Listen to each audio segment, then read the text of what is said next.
Vamos ler Colossenses capítulo 2, a gente vai ler a partir do verso 6, beleza? O que diz o texto?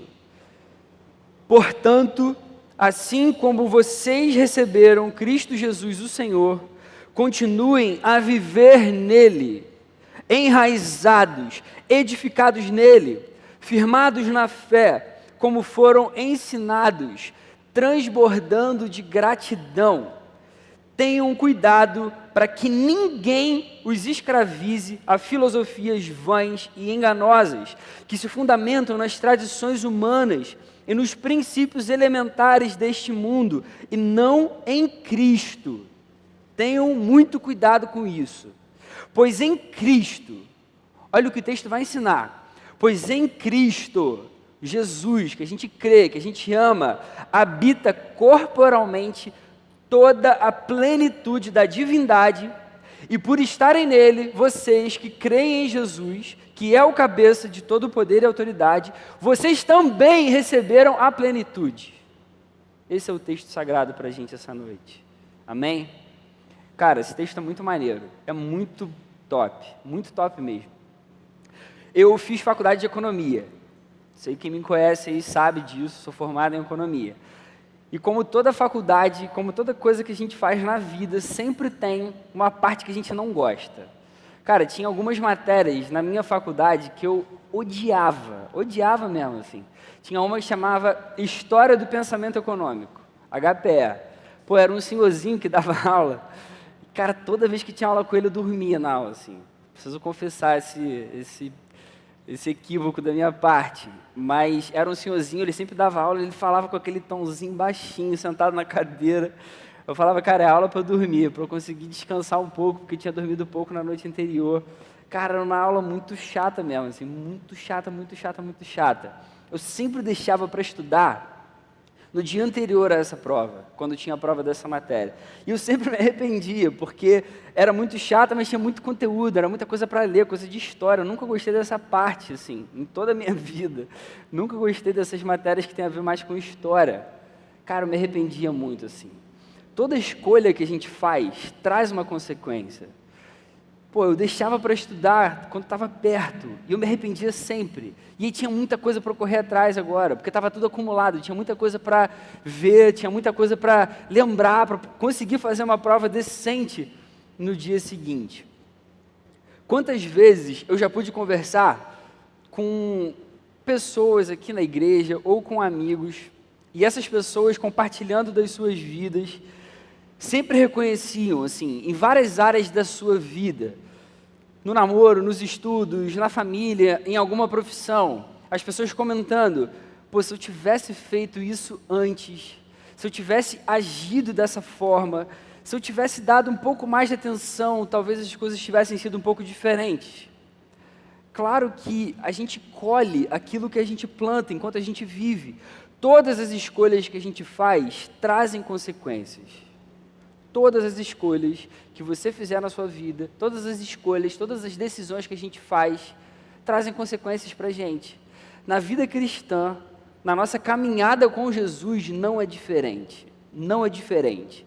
Quando a gente é regenerado e a gente passa a amar Jesus, toda a nossa vida muda, toda a nossa vida é transformada, a gente passa a ter uma nova visão, a gente passa a ter novos sentimentos, a gente passa a ter novos desejos, mas a gente continua passando por lutas, a gente continua passando por dificuldades, a gente continua passando por provações, por algumas limitações no nosso dia a dia. E muitas dessas lutas e dificuldades e provações tem a ver sim com as escolhas que a gente faz, tem a ver com as coisas que a gente tem plantado pelas escolhas que a gente tomou ao longo da nossa caminhada.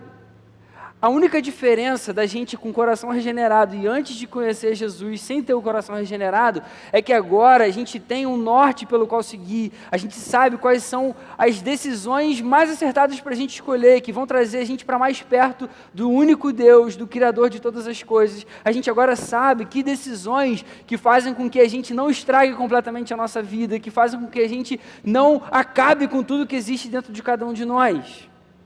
E a gente sabe que quando a gente vai buscar a vontade de Deus, a gente vive da forma mais plena possível, a gente vive encontrando um sentido pelo qual viver, a gente entende de fato a nossa identidade, o nosso propósito nessa vida. A gente acabou de ler um texto em Colossenses, que ele fala de atitudes cristãs que a gente tem que ter diante do conhecimento do Evangelho verdadeiro. A gente acabou de ler um texto que fala de atitudes cristãs que a gente tem que ter diante do Evangelho verdadeiro.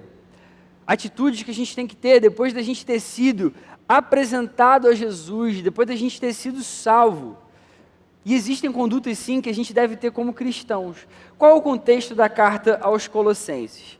Paulo escreve para aquela igreja ali, estabelecida em Colossos. Paulo nunca esteve em Colossos pessoalmente, tá? Mas ele tinha tanta afeição por aquelas pessoas ali, ele se sentia tão perto daquelas pessoas ali, que ele considerava quase que uma igreja que ele mesmo tinha plantado. Ele tinha um parceiro dele de ministério, que era Epáfras, que trazia notícias a respeito da igreja de Colossos para Paulo.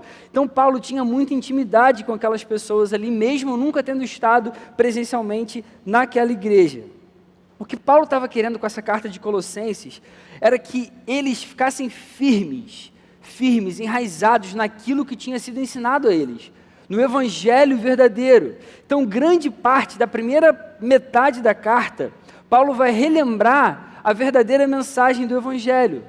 E Paulo, enquanto relembra a verdadeira mensagem do Evangelho, vai expor a tolice de acreditar em alguns erros que estavam atraindo alguns colossenses naquele tempo ali. Paulo vai falar exatamente isso nos versos anteriores aos que a gente leu essa noite aqui. E aí Paulo vai enfatizar o Evangelho como uma resposta a esses erros que alguns estavam acreditando, que alguns estavam sendo atraídos. Esses erros eram o desejo que alguns colossenses tinham de ter a vida regulada por algumas regras externas. Quando você lê, por exemplo, os versos 20 ao 23 do capítulo 2, Paulo diz assim, ó: já que vocês morreram com Cristo para os princípios elementares desse mundo, porque, como se ainda pertencessem a esse mundo, vocês se submetem a regras: não manuseie, não prove, não toque. Todas essas coisas, essas regrinhas que as pessoas ficam colocando sobre vocês, estão destinadas a perecer pelo uso, pois se baseiam em mandamentos e ensinos humanos. Essas regras têm, de fato, uma aparência de sabedoria, elas parecem que são uma coisa bacana, que são uma coisa elevada, que são uma coisa importante, com essa pretensa religiosidade, falsa humildade e severidade com o corpo, mas não tem valor algum para refrear os impulsos da carne. Olha, vocês estão ouvindo aí algumas regras que vocês têm que fazer. Existem alguns judeus que estão indo aí no meio de vocês falar: beleza, o evangelho é bacana, realmente pode salvar, Jesus é o Messias esperado. Mas olha só, tem algumas cerimônias aqui agora dos judeus que vocês precisam seguir também. Tem algumas coisas que vocês precisam fazer também. Paulo vai dizer, olha só, essas regras têm uma cara de sabedoria, parece uma coisa bacana, parece uma coisa inteligente de se fazer, parece uma coisa superior mesmo, parece que dá uma sensação de maior intimidade com Deus, mas isso não refreia os impulsos pecaminosos que a gente tem dentro do nosso coração, não adianta para nada. Jesus Cristo é totalmente suficiente. Paulo está combatendo aqui o legalismo. Legalismo é quando alguém começa a criar coisas que a gente tem que fazer para buscar a salvação com essas coisas que a gente acha que tem que fazer. A gente não consegue descansar única e exclusivamente na salvação de Jesus. A gente acha que tem que ser salvo, mas tem que fazer um monte de coisa. Isso é legalismo. Paulo combate isso. E no restante dessa carta de Colossenses, ele vai justamente desenvolver qual é a natureza de fato de um comportamento genuinamente cristão. A ideia principal, então, dessa carta é Cristo, o Filho de Deus, Jesus, que morreu e ressuscitou, ele é totalmente supremo, ele está acima de todas as coisas e ele é suficiente. Você não precisa de nada além de Cristo. Você não precisa acrescentar nenhuma regra a Jesus, ao Evangelho verdadeiro, aquilo que foi ensinado para você. O Evangelho não precisa de nada além da fé em Jesus Cristo e naquilo que Jesus fez por cada um de nós numa cruz. É de graça, do início ao fim. E isso vai requerer uma conduta da nossa parte. E talvez agora você tenha bugado. Como assim é de graça, não preciso acrescentar nada, mas eu tenho uma conduta a seguir? Diante do fato de ser de graça, a gente precisa agora não acrescentar nada que altere essa verdade e esse fato. Da mesma forma que a gente falou sobre escolhas que trazem consequências no início aqui dessa noite, para a nossa vida, a suficiência e perfeição de Jesus tem também consequências práticas para a nossa vida, uma vez que a gente faz dele o nosso Senhor e Salvador. Quais são essas consequências práticas? Paulo deixa claro aqui algumas para a gente, agora, se Jesus é de fato suficiente e o evangelho dele é verdadeiro, você creu nele, foi transformado e mudado, agora a fé precisa ser o que existe de mais valioso na sua vida. Agora a fé é o que há de mais valioso agora na nossa conduta, na nossa forma de viver, na nossa forma de ser. Agora a gente precisa viver em liberdade. A gente não tem que ficar se escravizando a regras inúteis, como alguns estão falando agora para a gente. Agora a gente precisa encontrar a satisfação de toda a nossa vida somente em Jesus, só em Cristo, porque Ele é suficiente. E aí eu queria detalhar essas coisas aqui essa noite com vocês. Qual é a primeira lição que a gente tira desse texto? É que em Cristo, em Jesus, nós temos um modelo ideal de vida. Em Cristo, eu e você enxergamos o modelo ideal de vida. Paulo fala nos versos 6 e 7. Portanto, assim como vocês receberam a Cristo Jesus, o Senhor, continuem a viver nele. Assim como vocês receberam esse Jesus, esse evangelho que foi pregado, Jesus suficiente para cada um de nós, continuem a viver nele, nesse evangelho, nesse Jesus, enraizados, edificados nele, coloquem raízes nesse Jesus que foi apresentado, firmados na fé, como foram ensinados, transbordando de gratidão. Cristo é o padrão de vida que nós devemos viver e Cristo é a direção em que a gente deve seguir. Em outras palavras, Paulo está aqui falando, olha só, vocês lembram a primeira vez que vocês ouviram o Evangelho e tudo fez sentido para vocês? Vocês lembram desse momento? Vocês lembram quando vocês entenderam a suficiência de Jesus na sua vida? Vocês lembram quando vocês amaram Jesus de todo o coração? Vocês lembram disso? Tragam isso à memória. Então, continuem agora a viver sim. Não acrescentem nada a essa verdade. Vivam dessa mesma forma que vocês creram, que vocês entenderam, enraizados e edificados nele. A gente fala muito a respeito da graça de Deus, que a gente não deve acrescentar mais nada à verdade do Evangelho, que só Jesus é suficiente. Mas isso não significa que a gente não deva fazer nada. Isso não significa que a gente vai ficar sentado no sofá e esperar a vida passar. Isso significa sim que a gente agora tem um norte a seguir. A gente sabe para onde a gente está caminhando. A gente sabe qual a direção que a gente está tomando. A gente tem um padrão sim pelo qual viver. Lembro que eu já falei aqui a respeito da carta de Colossenses. Paulo está combatendo o legalismo aqui. Paulo está combatendo o legalismo. Os colossenses estavam achando que se eles fizessem algo a mais junto do Evangelho, eles entendiam que o Evangelho realmente tinha esse poder de salvar, mas eles achavam que se eles acrescentassem essas novas práticas dos judeus também a esse Evangelho, eles estariam agindo com uma sabedoria. Eles achavam que isso era correto, eles achavam que se eles fizessem essas coisas que os judeus consideravam corretas, além da fé em Jesus, eles estariam agradando a Deus de uma forma mais intensa, de uma forma mais profunda. E Paulo vai combater isso justamente lembrando o conteúdo principal do Evangelho, que é Jesus Cristo, e Jesus Cristo morto e crucificado e ressurreto por cada um de nós. Esse é o Evangelho que eles tinham recebido. Uma vez que a gente crê nisso, não existe necessidade de mais nada, a gente não precisa acrescentar mais nada a essa verdade. Jesus é totalmente soberano, Jesus é totalmente supremo sobre todas as coisas. Paulo relembra isso aos colossenses e traz a aplicação prática dessa verdade para eles. E Paulo vai corrigir o erro de querer acrescentar outras coisas a esse evangelho verdadeiro.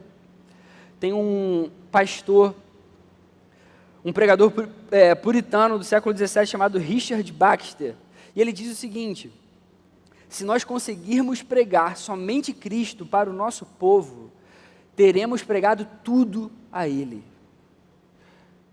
Se a gente apenas pregar Jesus para o nosso povo, a gente terá pregado tudo ao nosso povo.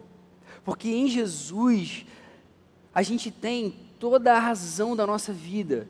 A gente é totalmente completo, a gente é totalmente cheio e pleno com a presença dele no nosso coração. Então agora a gente tem que viver nesse Jesus, como Paulo ensina, enraizado e edificado nele, firmados na fé e transbordando de gratidão.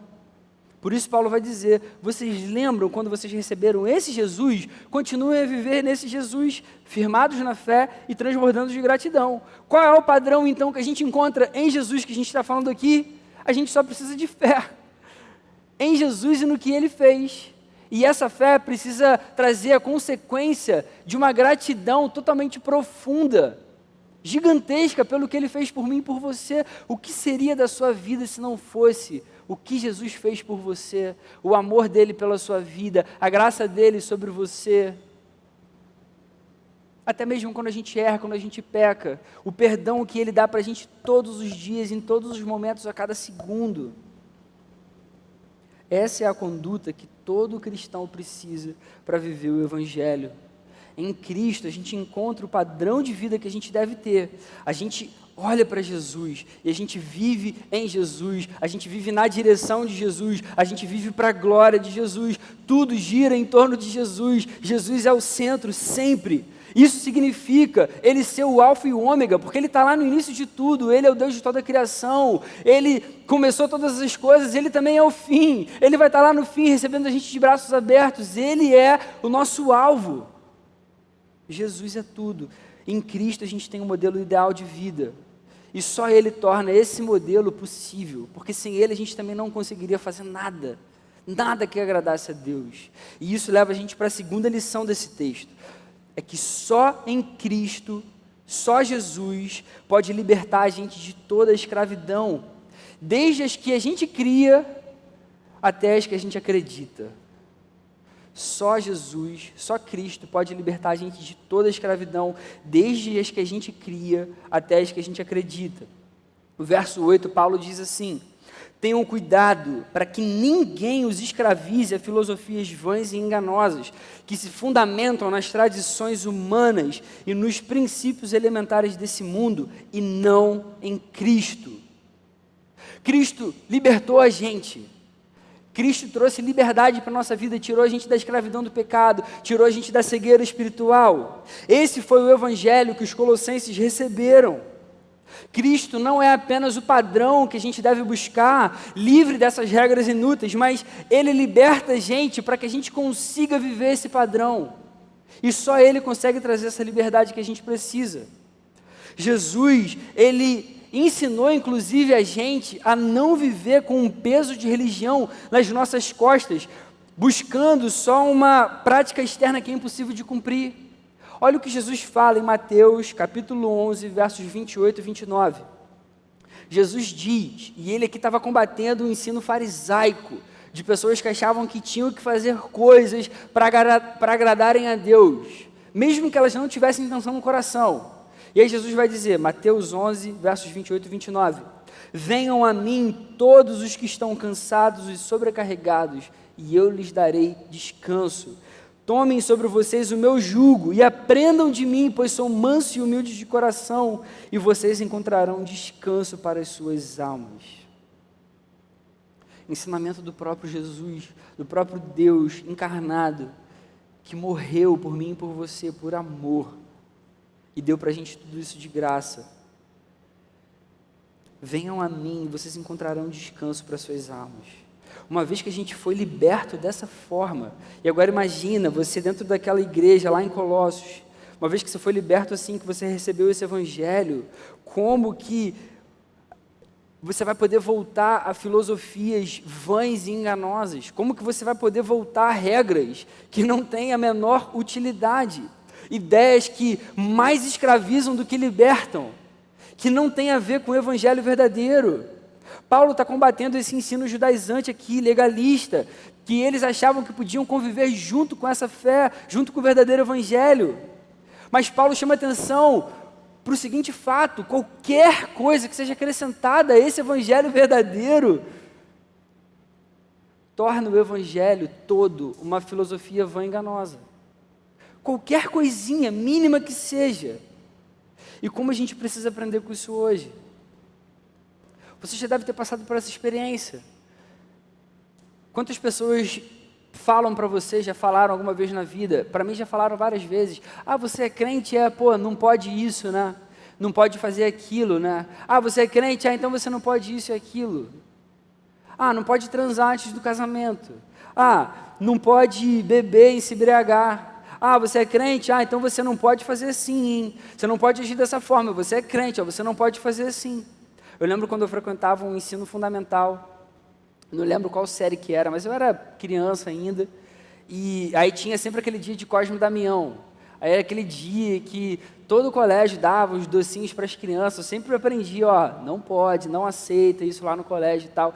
E eu lembro uma vez, eu na sala de aula, criança ainda, e a professora assim na frente de toda a turma. Aquela coisa que criança quase morre assim. Ah, Felipe, você é crente, né? Você não pode, né?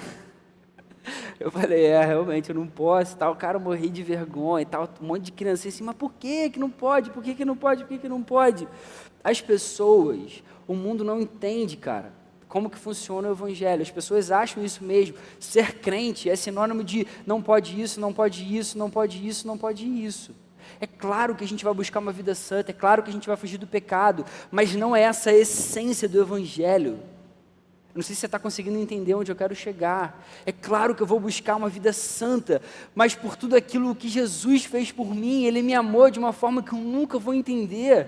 E é por isso que eu não vou fazer algumas coisas por amor a Ele. Não o contrário. A regra não é anterior ao amor que eu sinto por Jesus. Antes vem o amor que eu sinto por Jesus, eu entendo o que Ele fez e por causa disso, então, por amor, eu também vou deixar de fazer um monte de coisa, porque eu sei que isso vai desagradar o coração do meu Deus. Ou então, no outro extremo, tem gente que pensa também num Jesus que cria na própria cabeça. Mas esse não é o Jesus que eu conheço. Jesus andava com os pecadores, Jesus se importava com todo mundo, Jesus era um cara bacanão do amor. Ele não ficava julgando todo mundo. Jesus não se importa se vai fazer isso ou não. A vida cristã verdadeira não é assim. E como eu falei, a gente tem sim que buscar uma vida santa. Mas qual é a real intenção de você buscar uma vida santa todos os dias? Qual é a intenção de verdade do seu coração? Você deixa de pecar porque você tem aquela sensação de que, eu vou fazer isso porque eu preciso ainda buscar minha salvação. Você deixa de pecar porque você ainda tem aquela sensação, não, eu preciso deixar de pecar para aceitar o amor de Jesus, porque é aí que Ele vai me amar. Jesus amou a gente quando a gente ainda era pecador, e é o que a palavra ensina para a gente. Você consegue entender a grandeza e a profundidade disso? A Bíblia ensina que Jesus amou a cada um de nós quando a gente ainda estava morto nos nossos pecados. Sabe aquele pecado horroroso que você lembra que você cometeu alguma vez na sua vida? Sabe quando você andava totalmente distante, totalmente longe de Deus? Ele te amava ali, com esse mesmo amor que Ele te ama hoje. Você consegue imaginar isso? Por que hoje eu e você então deixamos todos os pecados para trás para agradar esse Deus? Porque a gente está entendendo tudo isso aqui. Isso aqui agora fez toda a diferença para a nossa vida. E aí eu penso assim, cara, é óbvio que eu vou fazer de tudo por esse Deus, é óbvio que eu vou viver agora com todo o meu coração por Ele. Olha o que Ele fez por mim. É claro que eu vou me entregar totalmente, é claro que eu vou dizer não para o pecado. Não tem outra forma de viver.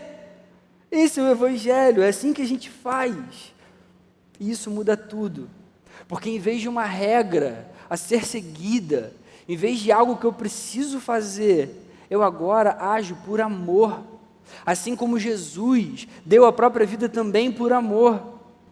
O Evangelho não é eu tenho que fazer isso, ou não posso fazer isso. O Evangelho é Jesus já fez tudo por mim, então é claro que eu vou fazer tudo por Ele. É impossível não obedecer agora a sua palavra, eu não consigo ver outra forma de viver.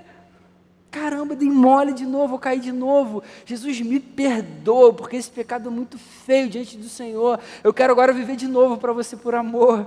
E assim a gente vive a nossa vida.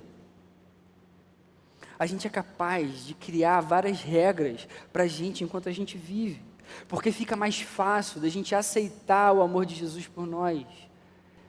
Parece que é mais aceitável, parece que assim, pô, eu tenho que fazer alguma coisa, não é possível, não pode ser de graça o tempo inteiro. A gente quer criar regras, a gente quer falar, não, isso aqui não pode, isso aqui não pode, isso aqui não pode. Claro que a gente vai se policiar realmente para não fazer, mas o Evangelho, a essência dele não é assim. Ou então a gente gosta de acreditar nas regras que os outros criam. A gente gosta de ouvir uma coisa legal que alguém inventa sobre um Jesus que ele inventou. Às vezes o cara nem leu a Bíblia, às vezes o cara faz séculos que ele não abre a palavra, mas ele acha que Jesus faz assim, assim, assim, assim, e ele cria todo um padrão para aquilo ali. Mas é exatamente isso que Paulo combate nessa carta aos Colossenses, porque só Jesus pode libertar a gente de qualquer tipo de escravidão. Tenham cuidado, essa é a palavra para a gente aqui, ó. Tenham cuidado para que ninguém os escravize a filosofias vãs e enganosas. Tanto as que a gente cria, quanto aquelas que a gente acredita que parecem ser mais corretas. Cristo nos libertou e a gente deve viver agora nessa liberdade, com amor, uma vida santa sim, que a gente vai buscar, mas a gente faz isso para agradar cada vez mais o coração do nosso Deus. E aí a gente vai para a terceira lição desse texto. Só Jesus pode satisfazer a gente completamente. Só Jesus pode satisfazer o nosso coração completamente. Versos 9 e 10. Pois em Cristo habita corporalmente toda a plenitude da divindade. E por estarem nele, por a gente hoje viver em Jesus, que é o cabeça de todo poder e autoridade, vocês também receberam a plenitude. Cristo é totalmente pleno. Ele tem toda a divindade dentro dele, ele é completamente pleno. Hoje, por eu e você vivermos em Jesus, nós também vivemos de forma plena.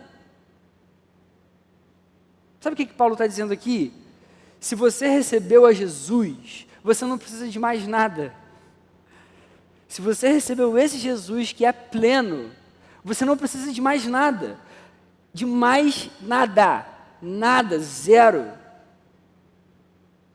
Isso significa que não existe nada mais grandioso, nada mais sublime, nada mais perfeito, nada mais satisfatório, nada mais motivador, nada mais belo que a presença de Jesus na nossa vida e tudo que a presença de Jesus na nossa vida representa, significa. Em Cristo habita toda a plenitude. Você consegue entender a grandeza disso aqui, do que isso significa? Em Cristo habita toda a plenitude, toda a perfeição, toda a totalidade, toda a beleza, todas as coisas bonitas criadas por Deus em Cristo, habita corporalmente tudo isso. E Paulo ensina que hoje, por nós vivermos nesse Jesus, que é totalmente pleno em si mesmo, eu e você recebemos a plenitude. Plenitude é tudo que é inteiro, tudo que é completo, é totalidade, é integridade. Em outras palavras, Paulo está falando, por vocês estarem em Cristo, vocês estão completos. Você só é completo quando você encontra Jesus e Jesus passa a fazer parte do seu coração. Você já ouviu uma pessoa falando assim, quando ela encontra outra para namorar, para caminhar junto, quando ela casa, ela fala assim, pô, preciso achar a minha outra metade. A nossa sociedade, ela tem esse conceito de que eu sou incompleto, eu preciso achar outra coisa que me complete, que é uma alma gêmea. E a gente vê um monte de gente hoje que casa, um monte de gente que acha outras pessoas continuam se sentindo insatisfeito e vazio, porque só em Jesus é que a gente se torna completo. Mesmo que você não ache ninguém, eu não quero desanimar ninguém não, você vai achar uma pessoa que te ame, você vai casar, fica tranquilo, você vai ter a sua família um dia, fique em paz, todo mundo tem o seu tempo certo, viu? Como é que é aquela paradinha assim? Vai achar, fique em paz, Deus vai abençoar, mas não é isso que vai te completar, não é isso que vai te completar, você só vai ser completo com a presença de Jesus enchendo totalmente o seu coração. A gente pode até ter alguns sonhos na nossa vida, a gente pode correr atrás de algum desejo do nosso coração, mas o viver em Cristo é a única coisa que vai tornar a gente completo. Blaise Pascal falou certa vez, há um vazio do tamanho de Deus no coração de cada homem que não pode ser preenchido por qualquer coisa criada, mas apenas Deus, o Criador, que é conhecido por meio de Jesus Cristo. Só Jesus pode satisfazer a nossa vida completamente. Só Jesus pode realizar todos os nossos anseios, todos os nossos sonhos, todos os desejos mais profundos que a gente tem lá no fundo do nosso coração. E aí, quais são as aplicações disso para a nossa vida? O que a gente aprende, o que muda na nossa vida? Aprendendo tudo isso aqui com esse texto. Em primeiro lugar, você lembra do seu início na fé? Você lembra do início da sua caminhada? Como você era apaixonado, como você queria buscar a Deus, quanto tempo você queria se dar por Jesus? Mantenha aquele mesmo amor, aquele mesmo empenho na sua caminhada com Jesus.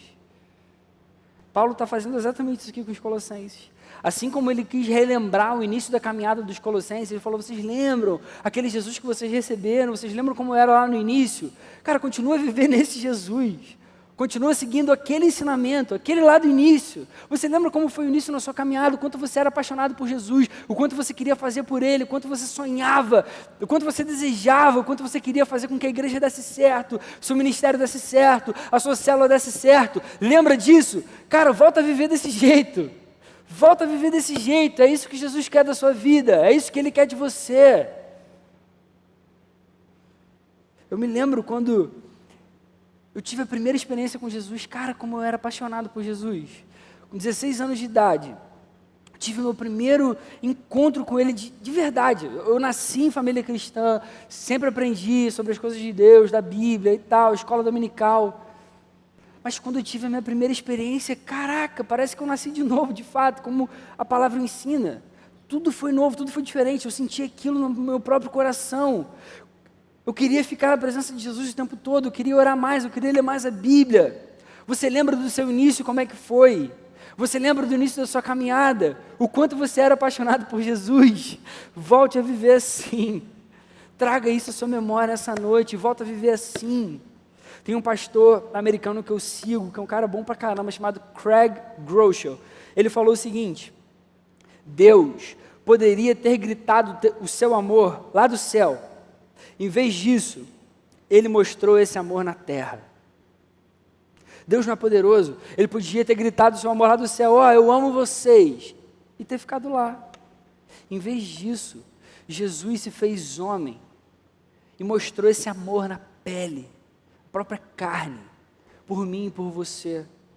Cara, isso aqui traz pra gente uma ilustração tão bonita. Tão bonita. Jesus Cristo é o grito de amor de Deus por nós. Jesus é o grito de amor de Deus por cada um de nós.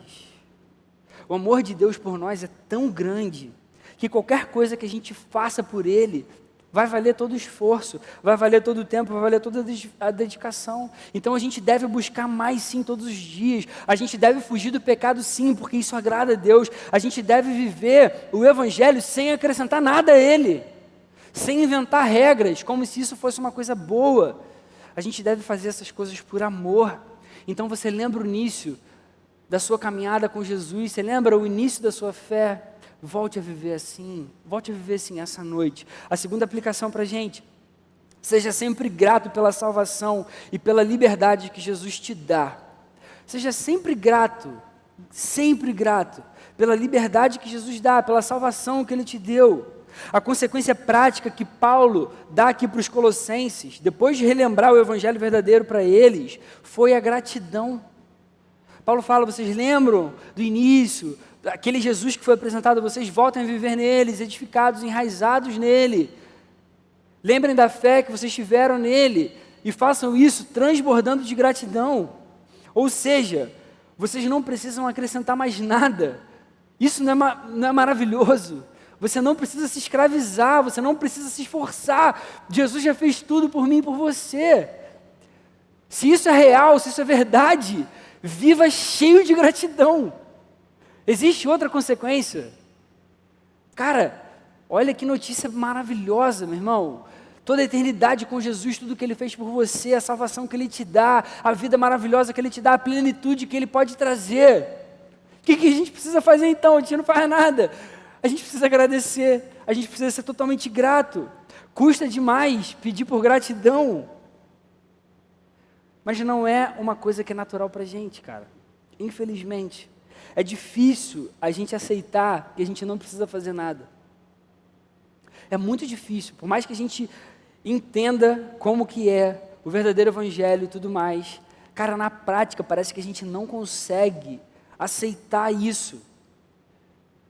Mas quando a gente entende a essência do evangelho, a única coisa que resta pra gente é a gente ter fé e gratidão pelo que Deus fez.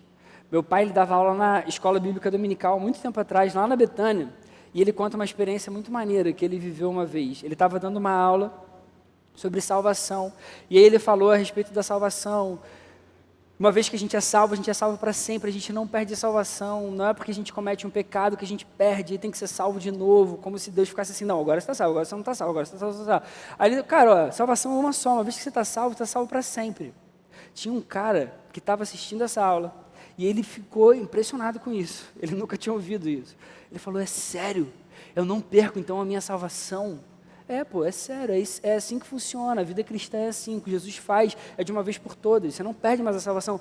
Ele falou assim, cara, então, hoje à noite, eu vou louvar com todo o meu coração, eu vou louvar com toda a minha vida, porque o que Jesus faz por cada um de nós é impressionante assim. A gente precisa viver com esse coração, de ser sempre grato pelo que Jesus dá para a gente, pela salvação, pela liberdade, por todas as outras coisas nessa vida terrena e por toda a eternidade. A terceira aplicação para a gente, não caia nos argumentos humanos de certo e errado, mas utilize apenas a palavra como um guia fiel na direção de Jesus. Sabe aquele cara bacanão, que está lá no YouTube, com milhões de visualizações? Esse cara, ele pode falar um monte de besteira. Não é a quantidade de views que traz credibilidade, beleza? Toma cuidado, só a palavra deve ser nossa guia fiel na direção de Jesus. Só a palavra. A gente tem a tendência natural de querer saber, o que eu tenho que fazer? Qual que é o certo? Isso aqui é pecado? Tem gente que realmente pergunta na melhor das intenções, cara, isso aqui é pecado? Até que ponto? Até onde eu posso ir? Até onde eu posso caminhar? Eu lembro há muito tempo atrás, quando a gente ainda estava lá na sede antiga, quando a gente era um grupinho ainda de adolescentes muito pequeno, tinha um negócio, a gente era chamado de UPA, né? União Presbiteriana de Adolescentes. Aí tinha um evento que acontecia toda terça-feira à noite, chamado Papupa, o papo da UPA. Aí juntava os meninos numa salinha e as meninas em outra salinha. E aí, ali a gente discutia vários assuntos a respeito da vida e tal. Teve um desses papupas uma vez, que foi para falar sobre masturbação. Cara, e aí ali, um monte de menino ali, na puberdade, na adolescência, fazendo um monte de pergunta, mas se eu fizer assim, é pecado?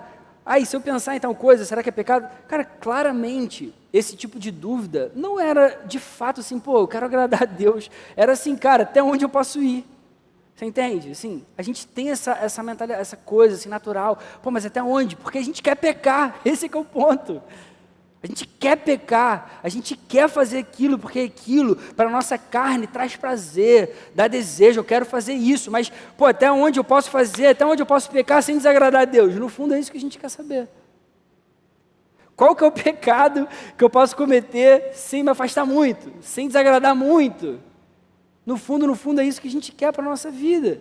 Claramente, as pessoas querem ouvir assim, você pode fazer isso aqui. Sabe esse pecado aqui? Esse aqui é de boa, pode ir lá, faz esse aí. Mas esse aqui não, esse aqui é mais grave. Esse aqui é mais tranquilo, esse aqui pode fazer. Mas não é isso que Jesus quer da nossa vida. A gente quer uma fórmula para pecar com tranquilidade. A gente quer saber como que a gente peca sem desagradar a Deus. Mas a gente já viu que a vida cristã não se trata de regras. E é isso que Paulo combate o tempo inteiro na carta aos Colossenses. A vida cristã se trata de viver por amor a Jesus, por tudo que Ele fez por mim e por você. A gente vive em gratidão por tudo que Jesus já conquistou pela nossa vida. Jesus ensina isso para a gente no Evangelho de João. É claro que a gente tem que ter uma conduta, mas a gente tem que fazer isso por amor. Jesus fala, João 14, 21, quem tem os meus mandamentos e lhes obedece, esse é o que me ama. Jesus não está querendo dizer assim, olha só, você vai provar o seu amor se você me obedecer. Não, é o contrário. Jesus está falando assim, olha só, se você me amar de verdade, você vai obedecer. Não sei se deu para entender assim. Quando a gente ama de fato, a gente obedece naturalmente. Não é assim, que droga, pô, agora eu vou ter que fazer essa parada, cara. Pô, eu quero mostrar que eu amo. Não, não é. Quando a gente ama de verdade, a gente obedece por amor. E aí, como que a gente vai saber o que a gente tem que fazer? Indo para a palavra. É muito mais fácil alguém chegar com tudo pronto e falar uma listinha de regras. Não faz isso, não pode isso, não pode isso, não pode isso, não pode isso, não pode isso. Mas isso é tão arriscado. Isso é muito arriscado. Quem diz para vocês que o que eu estou falando essa noite aqui é certo e você pode confiar? Eu até agradeço, assim, se você dá uma credibilidade, não, o que está falando é bacana e tudo mais. Mas, cara, eu posso chegar aqui e falar uma grande besteira. Posso chegar aqui, claramente, falar uma grande heresia. Quem vai dizer para vocês que o que eu estou falando é correto, é o que a gente realmente vai seguir, é o que realmente agrada a Deus? É a palavra. Qual foi a última vez que você leu sua Bíblia inteira, do início ao fim?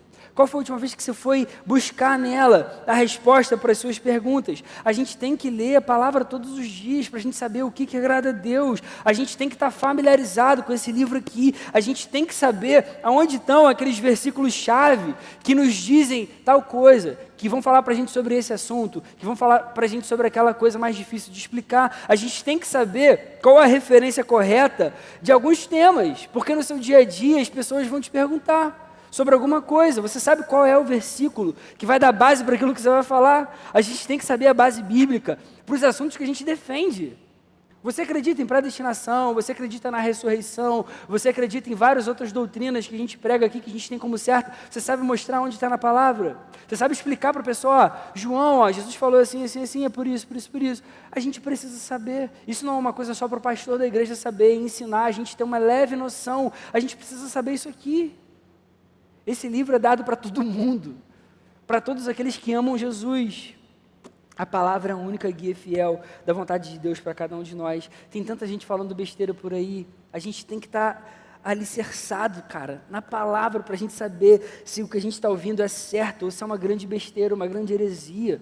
Tem aí a teologia liberal comendo solta. Tem um monte de igreja que já começa a achar, a Bíblia não é toda a palavra de Deus, algumas coisas aqui são, outras já não valem mais. A gente tem que estar alicerçado nesse livro aqui. Então, a aplicação para a gente é essa: não caia nos argumentos humanos do que é certo e o que é errado. Utilize só a palavra como a guia fiel daquilo que é a vontade de Deus para a minha vida e para a sua vida. Eu quero concluir dizendo que Jesus é mais do que suficiente. Como a gente aprendeu aqui essa noite, nele a gente encontra o padrão que a gente deve viver. Só ele pode libertar a gente de todo tipo de escravidão, desde aquelas que a gente cria até aquelas em que a gente acredita. E só em Jesus a gente pode viver uma vida completamente feliz e satisfeita. Isso não quer dizer que a gente vai ter uma vida bem-sucedida, que a gente vai conseguir alcançar tudo aquilo que a gente gostaria ou desejaria, mas significa que a gente pode viver em plenitude. A gente pode viver com uma sensação de estar completamente satisfeito, ainda que você não alcance todos os seus sonhos, ainda que você não tenha todas as coisas que você gostaria, ainda que você não tenha atingido todas as metas que você criou para você. Só Jesus pode completar a nossa vida e o nosso coração. O Jesus é mais suficiente. Por isso a palavra ensina para a gente: em Cristo habita corporalmente toda a plenitude da divindade, e por estarem nele, cada um de nós recebemos a plenitude. Amém? Vamos fazer uma oração? Senhor, muito obrigado pela sua palavra, obrigado porque ela transforma completamente o nosso coração, ela enche a gente de esperança, ela enche a gente de alegria, ela enche a gente de vontade de viver para a sua glória, Senhor, porque você é tudo para a gente. Tantas vezes a gente vive os nossos dias e a gente esquece da grandeza do seu amor, a gente esquece da sua suficiência, Jesus. Mas como a gente te ama e como a gente quer aprender com a sua palavra dia a dia, como a gente quer aprender a descansar no seu amor, como a gente quer aprender a encontrar a paz verdadeira na sua presença, Jesus. Ajuda a gente a amar a tua palavra, ajuda a gente a colocar toda a nossa esperança, todo o nosso coração no Senhor, que você seja tudo para cada um de nós, que todo o nosso coração encontre alegria verdadeira, encontre plenitude de verdade, Enquanto a gente vive esses dias, Senhor, nesse mundo que é mal, Deus, ajuda a gente a ser uma igreja que ama a sua palavra, ajuda a gente a caminhar todos os dias nos seus caminhos, na sua direção, Jesus. Você é o padrão que a gente quer viver, você é quem a gente quer imitar todos os dias, é o seu coração que a gente quer agradar, Senhor. No seu nome que eu oro, Deus. Amém. Amém.